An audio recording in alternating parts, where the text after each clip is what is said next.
The Upper Bay Museum is located in the town of Northeast, Cecil County, Maryland, on the shores of the Northeast River.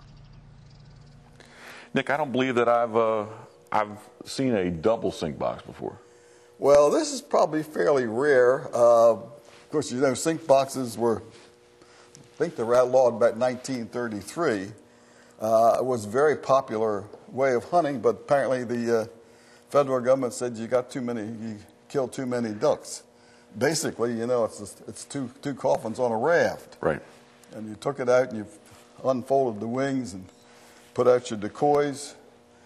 Probably 300 to 500 full-bodied decoys out around in the water, plus your winged ducks on there. And obviously somebody had to keep an eye on the hunters. Sure. Or the shooters. And what we used to call sports.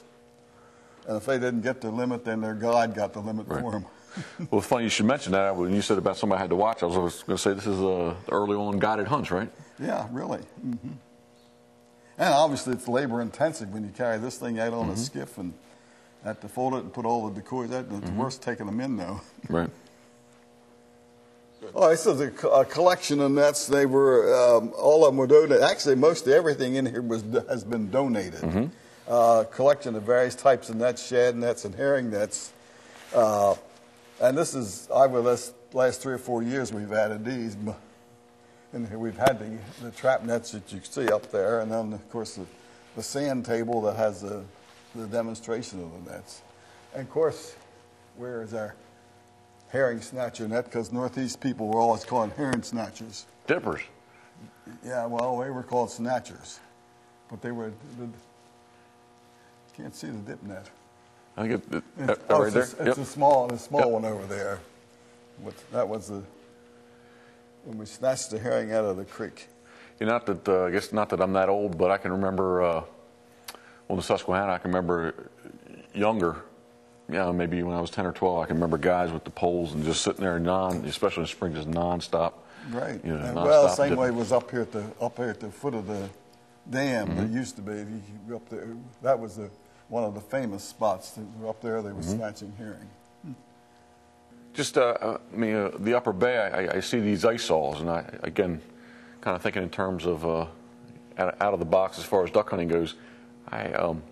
The ice saws remind me of, I had a great aunt and uncle. He was born in 1899 down on Smith Island, and she was born in 1900 in Darlington. And I remember she telling me stories about, you know, as a teenage girl, she'd go down with her father and they would cut ice on the river for the ice house. And I don't know, just seeing those saws just kind of. Well, that's right, and they used to do it out here. Right.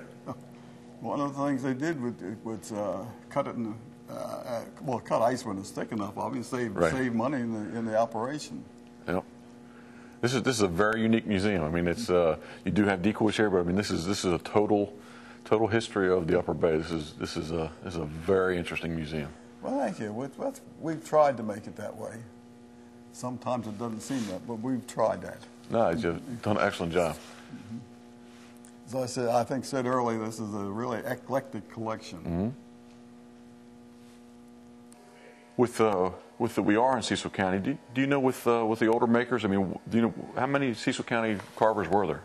Well, you had the snake heron, Algard. These are Charlestown, and of course we had the 2 Lockards down Elk Neck, and Ben Dye earlier over at Carpenter's Point. Yes.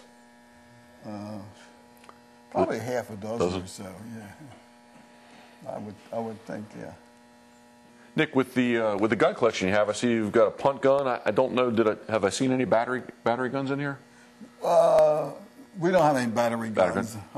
Even the battery guns weren't really used up in this area. Okay. But we don't have that. We do have a punt gun, which is on loan, I might mention. And obviously it's pretty rare.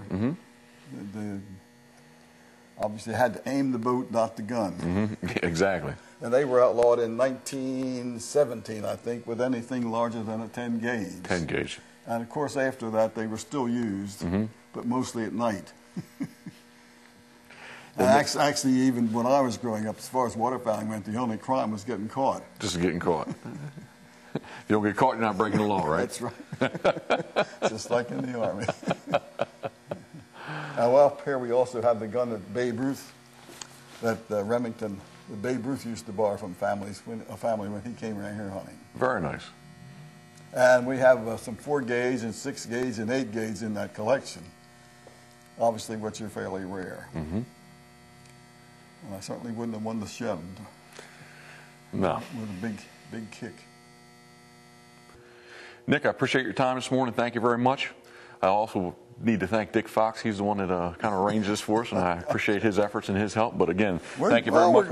We're glad you came. We like to show it off. It's an excellent museum, and I've actually really enjoyed my time here this morning. Wonderful. I enjoyed having you. Thank you.